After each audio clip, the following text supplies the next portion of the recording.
The digital has gone off to the other business unit. Now, here's some interesting research which has come out ahead of a conference which is taking place. It's underway already. The British public are more positive towards immigration than you might think. Net migration reached 504,000 people last year. That's the highest figure since records began in the 1960s. A study by UK and a Changing Europe, that's a think tank which have got a long all-day conference going on today, has found that public opinion is more positive on immigration than might otherwise be considered. Jonathan Portes is a senior fellow at the UK and a Changing Europe think tank who are staging that conference and is on the line to us this morning. Jonathan, good morning to you. Good morning. What did you discover in your survey?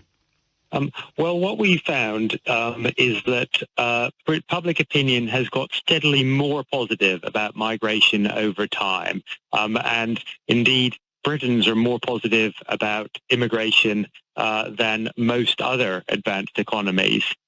So over time, the proportion of people who think that immigration is economically beneficial to the country has gone up quite significantly. And there seems to be a sort of growing public consensus that immigration is on general beneficial to the UK, that it should be regulated and controlled in line with the needs of the economy. And then, of course, we have on refugees and asylum, and which is much more contested, there's a view that we should be generous towards genuine refugees, but that we should have control over the system.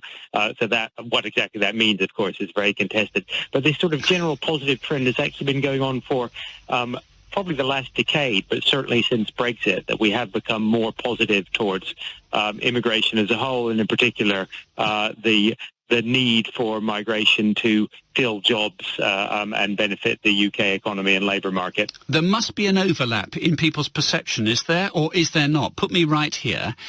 Immigration, therefore, can be seen as a positive. How does that overlap, if at all, with the whole asylum question and the Stop the Boats campaign, which the Prime Minister's just launched?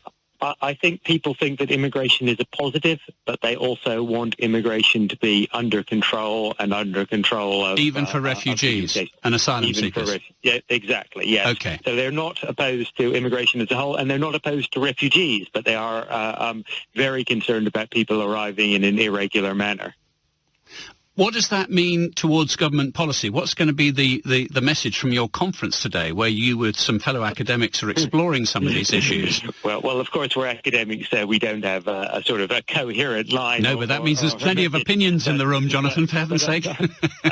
But I think that the message is that the public has a nuanced view, and the idea that you can wholesale opposition to immigration is a majority or even a very popular view is wrong, but the public does want to feel that the system is regulated and controlled, and that there is that there is scope for that the public is not particularly concerned about current levels of immigration. You mentioned quite rightly that there are that immigration overall is running at record levels, and that is because of high levels of work migration, high levels of student migration, and indeed to large numbers of refugees coming in through the Ukrainian and Hong Kong visa routes. And actually the public is relatively relaxed about that, even with these large numbers, because they see those as decisions that we've taken and systems that we control.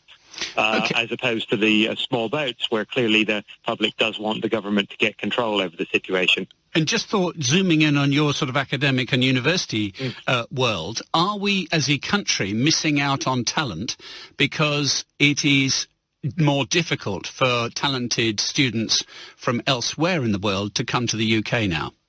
Well, it's not actually, and that's one of the good news over the past 2 years. We have record numbers of international students. We are charging students coming from Europe a lot more, and unsurprisingly, as a consequence, fewer have come, and of course I regret that. We had some great students from EU, but that has been more than made up for by increases in the number of students coming from, in particular, India, but also countries like Nigeria, Zimbabwe, Pakistan, and still very large numbers from China, of course.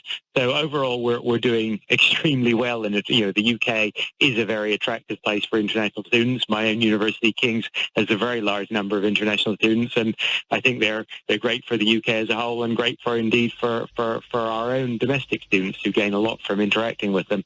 Professor Jonathan Portes, thank you very much indeed for being with us. Jonathan has many academic titles, but in this context, he's a senior fellow at UKICE, who are holding that conference during today, looking at immigration into the UK.